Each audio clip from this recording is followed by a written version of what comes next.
प्रकाश गोटे बोका पिलाटीए 22-24 वर्षर हेलानी किंतु ए पर्यंत से मनीष चिन्ह पारा ना जी ता सह टिके भलरे कथा हो जाए सी ताको पूरा विश्वास करी जाए एथिपाई से ता लाइफ रे अनेक किछि हरैछि तथापि से तार मूर्खामी छाड़ी पारेनी बोध हुए तार प्रकृति ही सही परी से निजे जेतिकी सरल एवं भल से समस्त को सेतिकी सरल एवं भल भावी निए गोटे मोबाइल दुकान रही से रिपेयरिंग काम करे बेले बेले निज लोक एवं किसी गरीब लोक देखी से मागणा रे काम भी करी दिए गाँ सारा लोक तार यही भल पणिया देखी ताको खूब प्रशंसा भी करते ये सब प्रशंसा रे से निजको गर्वित मन करे ऋतु कॉलेज रे +3 सेकेंड ईयर पढ़ुଥାଏ गोटे दिन दुकान रे पहुंच के कहला प्रकाश मो हाथ रू पड़ी मोबाइल टी भांगी जाइए डिस्प्ले भी चलुनी के काम कर दिया ना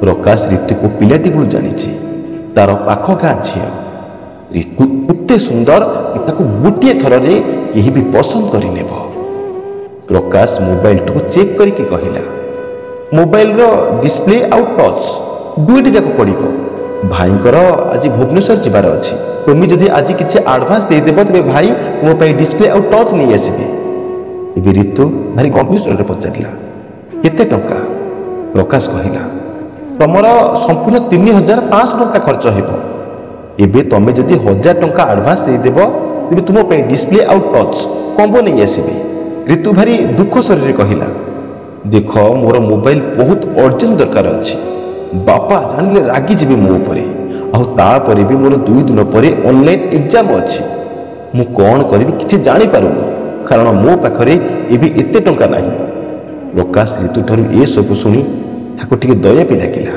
प्रकाश कहला ठीक अछि तमे एबे 500 टंका दे दियो मु भाई के बुझाई देबी आउ बाकी रहिला तुमर ऑनलाइन एग्जाम कथा काम चलेबा पई गोटे मोबाइल दिए नियो तुमर मोबाइल सज होई गले यही मोबाइल को रिटर्न कर देव मोबाइल रिपेयरिंग स्टेटस जानवा ऋतु प्रकाश नंबर भी नेला तार परदिन मोबाइल को रिपेयर कर सारी प्रकाश ऋतु को कॉल कला एवं मोबाइल नहीं जावाक कहला ऋतु मध्य मोबाइल लेवाई दुकान को आसिला एवं भारी दुख स्वर कहला देख प्रकाश मत खराब भावनी बापा फॉर्म फिलअप मत पैसा देते मुझे तुमको 5 टंका आडभांस देते आज जड़े सांग ठारू 5 टंका उधार आनी फॉर्म फिलअप करिछि मो पाखरे एते पैसा भी नहीं गोटे काम कर तमे से मोबाइल को बिकी दियो जहाँ भी पैसा हेबो सेई थेरे मु गोटे सस्ता मोबाइल किनि देबी प्रकाश को पुणी थोड़े दया लगिला से कहला छाड़ तुम व्यस्त हुए मु मो दरमारू काटी तुम पैसा को सुझ देबी मो पाखरे पैसा हेले तुम मते फेरई देबो एतिके कही प्रकाश ताको मोबाइल टी देला प्रकाश एपरी सरलता देखी ऋतु को प्रकाश भारी पसंद आसुଥାଏ एबे ऋतु प्राय सबु बेले प्रकाश सह कथा हेबाकु लागिला ताको देखा करबाकू ता दुकान को जाबाकू लागिला एपरी कथा हेबा एवं देखा हेबा भितरी सेमानक भितरी प्रेम संपर्क गढ़ी उठिला प्रकाश ताको बहु स्थान को बुलेबाकू नहीं जाए ताको नुआ नुआ गिफ्ट देउଥାଏ प्रकाशर जीवन भी पूरा हापी चली थाए प्रकाश प्राय सबु बेले राति 11टा पर्यंत ता सह कथा हुए तापरे प्रकाश सोई पड़े गोटे दिन प्रकाश को निद हेउनथिला सेतिपई सी राति प्राय 2टा हेबो काहे कि जानी से ऋतु को कॉल कला किंतु देखे तो ऋतुर वेटिंग आसिला तापरे जेबे से पूरी थरे कॉल कला ऋतुर एबे मोबाइल स्विच ऑफ आसिला प्रकाश को काई किछि ठीक लागिला नाही तार परदिन प्रकाश ऋतु को जेबे ए विषय रे पचारला ऋतु सफा सफा कहिदेला हाँ बापा बाहर रुहंती जेबे तांकर नाइट ड्यूटी थाई से बेले बेले कॉल करि दियंती प्रकाश कहला तेबे मोबाइल स्विच ऑफ कोन पाई करिथिला एबे ऋतु रागी को उत्तर देला तमर कोन मो ऊपर संदेह होउची प्रकाश किछ समय नीरव होई गला एवं कोन गोटे भाबी सारी से ऋतु को कहला देखो प्लीज सॉरी मते खराब भाबनी किंतु ऋतु रागी की प्रकाश को जहा पाटिकी आसिला ताहा कही गला प्रकाश ताको क्षमा मागी जेते बुझेबो चेष्टा कला किंतु ऋतु किछि बुझिला नाही सेई दिन ठारू ऋतु प्रकाश सह कथा हेबा आउ देखा हेबा कम करिदेला प्रकाश को लागु थाई जेमिति सबु फोन प्रकाश रो गाँ रे आउ किछि छोट मोट मोबाइल रिपेयरिंग दुकान भी थिला छोट मोट काम गुड़िक तो सेई दुकान मानक रे हेई जाय କିନ୍ତୁ ଯେତେକ ବଡ଼ ବଡ଼ ମେଜର କାମ ଗୁଡ଼ିକ ସବୁ ଛୋଟ ଦୋକାନୀ ପ୍ରକାଶ ଉପରେ ନିର୍ଭର ରୁହନ୍ତି ଏବଂ ପ୍ରକାଶକୁ କାମ କରିବାକୁ ଦିଅନ୍ତି। ଦିନେ ପ୍ରକାଶ ରିତୁକୁ ଯେତେ କଲ୍ କଲେ ମଧ୍ୟ ରିତୁର ମୋବାଇଲ ସୁଇଚ୍ ଅଫ୍ ଆସୁଥାଏ। ଦୋକାନରେ ଏତେ କାମ ଥିଲା କି ସେ ଚାହିଁକି ମଧ୍ୟ ରିତୁର ଖବର ନେଇପାରୁନଥିଲା।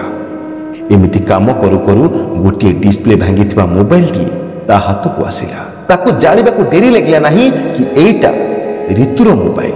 ସିଏ ଯେବେ ନୂଆ ଡିସପ୍ଲେ ଲଗେଇ ସୁଇଚ୍ ଅନ୍ କଲା, ମୋବାଇଲର ହ୍ୱାଟ୍ସଆପ୍ରେ ପ୍ରାୟ 200 ଅନସିନ୍ ମେସେଜ ଥିଲା। ହ୍ୱାଟ୍ସଆପ୍ ଖୋଲିକି ଦେଖି ତ ତାର ହୋସ୍ ଉଡ଼ିଗଲା। ସେ ଏକା ସାଙ୍ଗରେ ପ୍ରାୟ 6 ଜଣଙ୍କ ସହ ଅନଲାଇନ୍ ଚାଟ୍ କରୁଥିଲା। ଆଉ ପ୍ରାୟ ସମସ୍ତଙ୍କ ସହ ସେ ସମ୍ପର୍କ ବି ରଖିଛି। ତାର ଚାଟିଂରୁ ଯାହା ଜଣାପଡ଼ୁଥିଲା ସେ ପ୍ରାୟ ସମସ୍ତଙ୍କୁ ନୂଆ ନୂଆ ଗିଫ୍ଟ ମାଗେ। ଜରୁରୀ ଅଛି କହି ପଇସାର ସାହାଯ୍ୟ ମଧ୍ୟ ମାଗିଥାଏ। ପ୍ରକାଶର ମନେ ପଡ଼ିଲା ସେ ଏ ପର୍ଯ୍ୟନ୍ତ ପ୍ରାୟ 2 ଲକ୍ଷ ଟଙ୍କା ରିତୁକୁ ଦେଇସାରିଛି। ଧନ୍ୟବାଦ ପ୍ରକାଶ, ମୋ ସହ ଯୋଗାଯୋଗ କରିଥିବାରୁ। ନିଜର ଦୁଃଖ ଏବଂ ସମସ୍ୟାକୁ ସମସ୍ତଙ୍କ ସାମ୍ନାରେ ଆଣିବା ପାଇଁ ଆପଣ ମୋତେ ଯୋଗ୍ୟ ଭାବିଥିବାରୁ। ପ୍ରକାଶଙ୍କର କହିବା କଥା କି ସେ ଏ ପର୍ଯ୍ୟନ୍ତ ରିତୁକୁ ମୋବାଇଲ ଫେରେଇ ନାହାନ୍ତି। ଏବେ ସେ ଏବେ କ'ଣ କରିବେ କିଛି ଜାଣିପାରୁନାହାନ୍ତି। ତେବେ ଦର୍ଶକ ବନ୍ଧୁ, ଏପରି ଅନେକଙ୍କ ସହ ଘଟୁଛି। ଏଠାରେ ପୁଅ କି ଝିଅଙ୍କ କଥା ପଡ଼ିନି, ବାସ୍ ସେହି ମଣିଷ କଥା ପଡ଼ିଛି ଯିଏ ନିଜ ଫାଇଦା ପାଇଁ ଅନ୍ୟକୁ ବ୍ୟବହାର କରୁଛି। ତାକୁ କାହାର ଅସୁବିଧାରେ ବି କିଛି ଫରକ ପଡ଼ୁନି। ଦରକାର ଥିଲେ ନିଜର ହେଇଯାଉଛନ୍ତି, ପୁଣି ଦରକାର ସରିଗଲେ ଧୋକା ଦେଉଛନ୍ତି। ଏକଥା ଭାବିବାଟା ଭୁଲ କି ସେ ଏବେ ବଦଳିଗଲା। ଆରେ ସିଏ ତ ଆରମ୍ଭରୁ ଏମିତି ଥିଲା, ବାସ୍ ଆମକୁ ଜଣା ନଥିଲା। ସରଳ ବିଶ୍ୱାସୀ ମଣିଷ ଏପରି ଚାଲାକ ମଣିଷଙ୍କ ପାଖରେ ହାରି ଯାଇଥାଏ। କାରଣ ସରଳ ସାଧାରଣ ମଣିଷ ସମସ୍ତଙ୍କୁ ନିଜ ପରି ଭାବି ନିଏ ଏବଂ ଏହା ହିଁ ସବୁଠାରୁ ବଡ଼ ଭୁଲ ହୋଇଥାଏ। ପ୍ରାୟ ମଣିଷଙ୍କ ପାଖରେ କିଛି ଅପସନ୍ ନଥାଏ, କେବଳ ମନ ଦୁଃଖ କରି ଅନୁତାପ କରିବା ଛଡ଼ା। କିନ୍ତୁ ଯାହା ହେଉ ପ୍ରକାଶ, ଆପଣଙ୍କ ପାଖରେ ସେହି ସୁଯୋଗଟି ଅଛି। ଆପଣଙ୍କ କଥାରୁ ମୁଁ ଯେତିକି ବୁଝିଲି, ଏବେ ବି ଆପଣ ତାକୁ କେଉଁଠି ନା କେଉଁଠି ଭଲ ପାଉଛନ୍ତି ଆଉ ତାକୁ ସୁଧାରିବାକୁ ଚାହୁଁଛନ୍ତି। ତେବେ ଗୋଟେ କଥା ଜାଣିନିଅ, ବିଷ ଗଛରେ କେବେ ଅମୃତ ଫଳ ଫଳି ନଥାଏ। ଭୁଲକୁ ସୁଧାରି ହେବ କିନ୍ତୁ ଅପରାଧକୁ ନୁହେଁ। ସେଥିପାଇଁ ଏପରି ଝିଅକୁ କ୍ଷମା କରି ଆଉ କୌଣସି ପୁଅକୁ ଏପରି ଶିକାର ହେବାକୁ ଦିଅନ୍ତୁ ନାହିଁ। ବରଂ ହାତରେ ମୌକା ଅଛି ତାକୁ ଉଚିତ ଶାସ୍ତି ଦେବାର, ତାକୁ ଏକଥା ଜଣେଇ ଦେବାର କି ପୁଅଙ୍କ ଭାବନା ସହ ଖେଳିଲେ ତାର ପରିଣାମ କ'ଣ ହୋଇପାରେ। ପ୍ରକାଶ, ମୁଁ ଗୋଟିଏ ସଜେସନ୍ ଦେବି, ଯଦି ଭଲ ଲାଗେ ତେବେ ନିଶ୍ଚୟ ଆପ୍ଲାଏ କରନ୍ତୁ। ଦର୍ଶକ ବନ୍ଧୁ, ଯଦି ଆପଣଙ୍କ ପାଖରେ ଆଉ କିଛି ଉପାୟ ଅଛି ତେବେ ଆପଣ କମେଣ୍ଟରେ ନିଶ୍ଚୟ ଲେଖନ୍ତୁ। ପ୍ରକାଶ, ଆପଣଙ୍କ ପାଖରେ ଋତୁର ମୋବାଇଲ ଅଛି, ସେଥିରୁ ସବୁତକ ସ୍କ୍ରିନଶଟ୍ ନେଇଯାଆନ୍ତୁ। ସେ ଯାହା ଯାହା ସହ କଥା ହେଉଛି ସେ ସମସ୍ତଙ୍କୁ କଲ୍ କରନ୍ତୁ। ସମସ୍ତେ ମିଶି ଥାନାରେ ଗୋଟିଏ କମ୍ପ୍ଲେନ୍ଟିଏ ଦିଅନ୍ତୁ। 420 ଆକ୍ଟରେ ସେ ନିଶ୍ଚୟ ଫସିବ। ତା ପ୍ରତି ସମବେଦନା ଦେଖାଇ ଆଉ କାହା ଜୀବନ ସହ ଖେଳିବା ପାଇଁ ତାକୁ ସାହସ ଦିଅନ୍ତୁ ନାହିଁ। ତାକୁ ସମସ୍ତଙ୍କ ସାମ୍ନାରେ ଏକ୍ସପୋଜ କରିଦିଅନ୍ତୁ। ତାକୁ ଏପରି ଲଜ୍ଜିତ କରନ୍ତୁ ଯେପରି ଏକ ଉଦାହରଣ ସାଜିବ। କେହି ବି କାହାକୁ ଧୋକା ଦେବେ ନାହିଁ। ଏବେ ଗୋଟିଏ ଟ୍ରେଣ୍ଡ ହୋଇଗଲାଣି, ମୋବାଇଲ ଗୋଟିଏ ସିମ୍ 2ଟା, ହ୍ୱାଟ୍ସଆପ୍ 2ଟାକୁ ଲଭର 10ଟା। ଏପରି ମଣିଷକୁ ଯଦି ଉଚିତ ଶାସ୍ତି ଦିଆନଯାଏ ତେବେ ଭବିଷ୍ୟତରେ ଆଉ କେହି ନିଶ୍ଚୟ ଫସିବ। ସେଥିପାଇଁ ଏପରି ମଣିଷକୁ ନିଶ୍ଚୟ ଧରା ପକାଇ ଦିଅନ୍ତୁ। ମନେ ରଖନ୍ତୁ, ଯଦି କେହି ଇଗ୍ନୋର କରୁଛି, ଆପଣଙ୍କ ଫିଲିଂସକୁ ବୁଝୁନି, ତେବେ ବୁଝିଯାଆନ୍ତୁ ସିଏ ଆପଣଙ୍କୁ ୟୁଜ୍ କରୁଥିଲା। ତାର ଫାଇଦା ସରିଯିବା ପରେ ସେ ଆପଣଙ୍କୁ ସାଇଡଲାଇନ୍ କରୁଛି।